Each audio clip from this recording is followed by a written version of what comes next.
Steven எங்கதான் போனான்னு தெரியல. இவ்வளவு பேரை கொண்டு எவனாச்சும் நம்பி கூட்பானா? கொஞ்சம் கூட பொறுப்புன்றதே இல்லை ஸ்டீவனுக்கு. அந்த ஆளுக்கு ஒரு சுத்திட்டு இருப்பாரு. அவர் போன் அடிக்கணும்.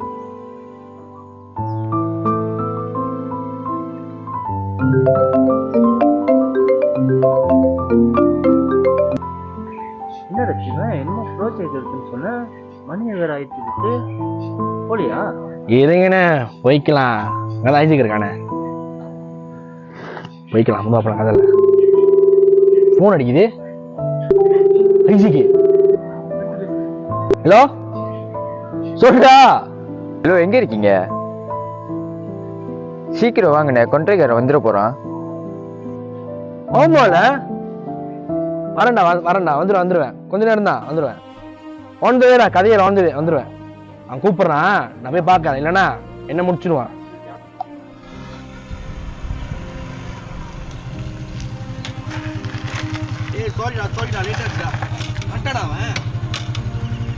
இன்னும் வரலடா, ஏன்டா உனக்கு அவசரம்? சேர்றா வாடா உட்காந்து பேசுவோம். நான் உங்ககிட்ட ஒண்ணு கேட்கணுங்க. சொல்றா, என்னடா கேட்க போற? அந்த ஆளை பார்த்தாலே யாருக்குமே பிடிக்க மாட்டேங்கிற. நீங்க ஏன் அவர் கூட சுத்திட்டு இருக்கீங்க? டேய், அவரை பத்தி நீ அப்படி பேசாத. நான் சொல்றது என்னென்ன தப்பு இருக்கு? அவரை காதலே வேணான்ட்டு இருக்கிறாரு. இதுல வேற கட்ட பிரம்மச்சாரியா இருக்கிறாரு. டேய், நீ அவரை பத்தி தெரியாத நீ பேசாதுமா. ஒருத்தவங்களை பத்தி தெரிஞ்சா பேசணும், தெரியலையா அவங்கள பத்தி பேசக்கூடாது. அன்னைக்கு என்ன நினைச்சிடும் உனக்கு தெரியுமா? அந்த விஷயம் எனக்கும் விஜயனுக்கு மட்டும்தான் தெரியும், தவிர இன்ன வரைக்கும் வேற யாருக்கும் தெரியாது. சொல்லுங்க, நான் அவரை பத்தி கேட்போம். சொல்றேன்டா அவரை பத்தி. அவர் யாருன்னு நீ தெரிஞ்சுக்கணும். நேரம் வந்துடுச்சு, வா உட்காந்து பேசுவோம். நீ இவ்வளவு அவரை பத்தி கேட்கறதுனால இப்ப நான் சொல்றேன்டா அவன்கிட்ட. 6 வருஷம் முன்னைக்கு இப்ப நீ பாக்குற மோகனே வேற. எவ்வளவு பேத்துக்கு உதவி பண்ணியிருக்காரு, எவ்வளவு பேத்தோட காதல சேர்த்து வச்சிருக்காரு. எத்தனையோ பிரிஞ்சு போன குடும்பத்தை ஒண்டிய சேர்த்து வச்சிருக்காருடா. எப்பவுமே பசங்க தான் வாழ்க்கைன்னு சொல்லுவாரு. ஏன் நான் தான் அவருக்கு எல்லாமே சொல்லுவேன்னா, நாங்களாம் அவ்வளோ ரப்பாட்டு. கூட பிறந்தாதான் தம்பின்னு இல்லை, யாரு உண்மையா பழகினாலும் அவங்களும் உண்மையான தம்பி தான். புரியுதா உனக்கு நான் சொல்றது? எல்லாரும் லைஃப்ல வர மாரி நம்ம மோகன் லைஃப்ல ஒரு பொண்ணு வந்தா. அவ பேர் தான் திவ்யா. மோகனனுக்கு திவ்யாவை கொஞ்சம் நல்லா தான் தெரியும்.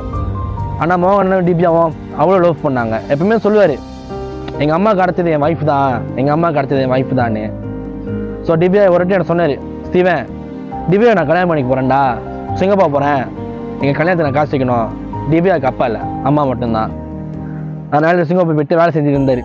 திடீர்னு ஒரு நாள் திவ்யா பார்க்க வரதுக்கு திவ்யாவுக்கு ஃபோன் பண்ணாரு. இனிமேல் நான் உன்னை பார்க்க வரேன், எனக்கு 2 நாள் லீவ் கிடைக்குதுன்னு.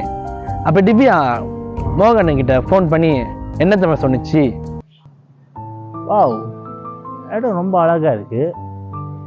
இந்த இடத்துக்கு திவ்யாவும் கூட்டிட்டு வந்தா நல்லா இருக்கும்னு நினைக்கிறேன்.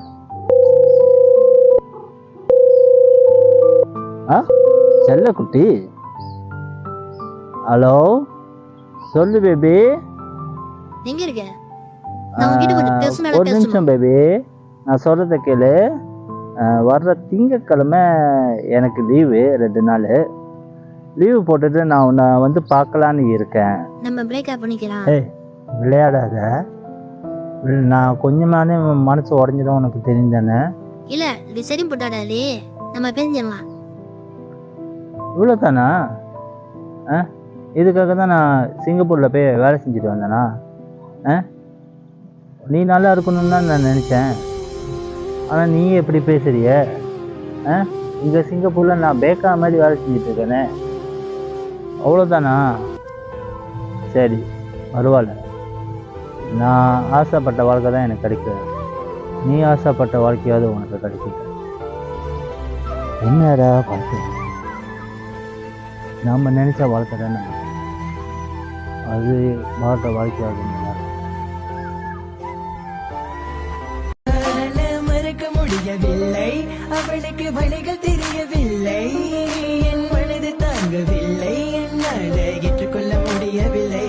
கண்கள் இமய மூடிக்கொண்டே என் கனவே பார்த்தால் புரிந்து கொள்வேன்.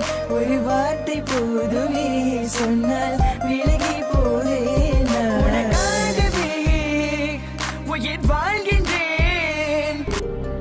மன்னிச்சிருங்கண்ணே, அவரை பற்றி பேசுனது தப்பு தான். ஒருத்தவங்களை பற்றி தெரியாமல் பேசக்கூடாதுன்ட்டு இப்போ தான் நான் கற்றுக்கிட்டேன். மோகன் அண்ணா யாருன்ட்டு இப்போ தான் தெரியுது. இப்போ புரிஞ்சிருக்குமே நான் சொன்ன கதையில் மோகன் யாருன்னு. அதாவது இதுக்கு நான் ஒன்றே மட்டும் சொல்லிக்கிறேன். ஒருத்தவங்க அழகு, பணம், வசதி, பேர், புகழ் இதெல்லாம் பார்த்தா ஒருத்தவங்க மேலே மரியாதை வரணும் இல்லை, அவங்க எவ்வளோ பேர்த்துக்கு நல்லது செஞ்சுருக்காங்க அதுதான் முக்கியம். இப்போ நீ ஒரு நாள் அதை பற்றி தப்பாக புரிஞ்சுக்கிட்டல. இப்போ மோகன்னா யாருன்னு உனக்கு தெரியுது தானே? இதான்டா இந்த அழகு பணம்லாம் கொஞ்ச நாள் தான்டா. நல்ல மனசால சம்பாதிக்கணும், புரியுதா? மனுஷங்க கிட்ட இருக்கிறத வச்சு அவங்கள தீர்மானிக்காதுங்க. இவங்க இப்படி தான், இது இவங்க தான். அவங்க எண்ணத்தையும் நல்ல மனசையும் அவங்க நோக்கத்தையும் புரிஞ்சுக்கிட்டாலே இந்த உலகத்தில் பாடு எதுவுமே இருக்காது. இது உனக்கு மட்டும் இல்லை, இந்த வீடியோ பார்க்குற உங்களுக்கும் தான். ஓகேவா? இப்போயாச்சும் மனசோட அன்பையும் உணர்வையும் புரிஞ்சுக்க கற்றுக்கிட்டா. அப்போ தானே அந்த நாட்டில் பாரபட்சமே வராது, புரியுதா? உங்காடா நான் ஒரு நிமிஷம், அவர் கதையை சொன்னீங்க, உங்கள் கதையை எப்போ சொல்ல போறீங்க? என் கதையா? என் கதையை சொல்ல ஒரு யுகமே பத்தாதுடா.